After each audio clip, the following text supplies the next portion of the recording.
I feel like children are definitely some of our most vulnerable consumers, and they need a voice. My grandfather was a staple in the community, watching how he stepped up for the kids in the community who didn't have a father figure. So that concept of family probably has been the greatest motivating factor for me to embrace this whole system of working with children the way I do. I love to have a parent come in and say, well, now I'm a manager, and by the way, now I bought a house, or I have my own car.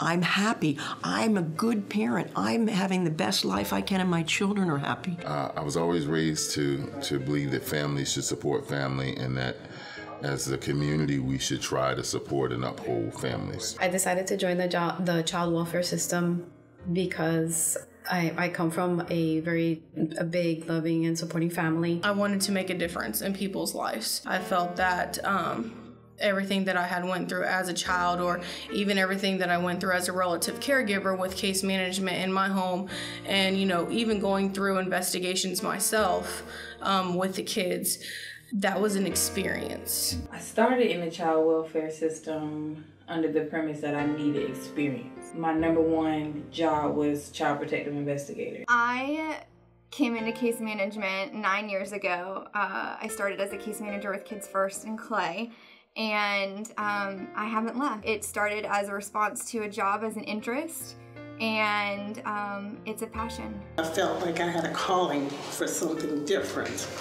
And working with children, I thought, is where I could have the greatest impact. You can have impact on a child just by letting them know someone cares. Because like I said, when I look in their faces sometimes, what I feel as if no one has ever told me that. I've been working in social service field since 2002. I originally started as a support role. What I realized in working in the field, that I gained great satisfaction from helping others. Well, it was a job I applied right out of college, an abuse counselor position. My father, he was a protective investigator down in Hillsborough County for 10 years. My father come home, he had a smile on his face. He had a long, hard day, but he knows he saved some lives. To see the faces transformed in front of me, that's what makes the tough days, the days that make me feel like we've done good. Where it comes to me bridging that gap between the child and the family, trying to correct the behavior of the family and also uplift and make that child safe, I really try to make that child understand that I'm there for them. Children are innocent, and they come out on blank slates, and what they go through in life is what they become. And I just want to be that why for them. Why I keep pushing although I'm being abused. And I've met a family that they had their child in state custody and was removed from the home. I decided then that, I can be a part of, if I can be a part of that system, I can better help a child in need. I wanted to take that experience and I wanted to do it differently for other families. I found out that, I can't help everybody that comes in my past, but what I learned was, that I could help just that one person. As I'm talking, I can see their heads raised. I can see their eyes open. I can see them now looking at me in my face. That individual that you're probably helping out probably hasn't had any sign of hope, and then when you come into the picture, you just might give them that motivation. He taught me a lot about this when I was in college, when I was getting my degree. It's ingrained in me as just a human being. Having that ingrained in me, knowing that I can make a difference. I want to be that one person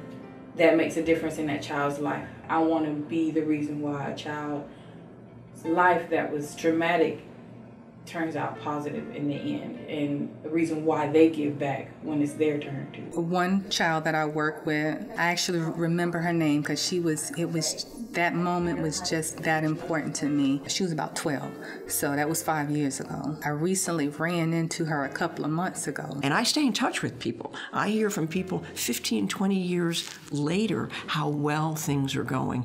That's for me, success, that they are succeeding, they are helping others. That's the amazing thing. I have them say, well, I'm now a juvenile probation officer because I want them to succeed. Kids are kids, and they love their parents. It's because I try to give them hope. I try to let them know whatever you've done in your past, that can change. You can turn this around. I know you want better for yourself. I was walking to my car, and she had already left. She came back to the store, had her parent bring her back to the store, and as I was walking out, she stopped me, and she just thanked me for putting her in a better situation. If I can tell you the secret of how to do this and have little stress and reap all of the rewards that come with you being their kid and them loving you to death, why in the world would I not give it to you? That's all I wanted growing up myself, and so I felt that that was my goal. My goal was to, come back and really make a difference and not let the abuse I endured or my past break my future. As a case manager, I placed this child in relative care and saw the case through to adoption. And at the adoption finalization hearing, the caregiver gave to me a picture frame that was personalized that said, "Thank you for my family," and the child's handprint. And I keep that in my office just to remind myself every day that this is why we do what we do. I get such joy out of that, and to see that we can get out there and we can help people, to be able to jump in to assist them, that that keeps me coming back. Our children are priceless, and to have our department be there for them just absolutely means the world to me. It was very satisfying. It was very touching. It was very moving. It was very emotional. I think I got in my car and I cried. But it's moments like that that encourage me to go on. Is, when I see that they feel as if, okay, someone is telling me something positive and maybe something I can hang on to. Being able to care for children in a way that sometimes they're not being cared for. My day-to-day mantra is I don't have to wear the cape. I don't need to be the superhero. I don't need to have the spotlight on me to say, yay, I did it. I have to recognize that there's a calling so much bigger than myself.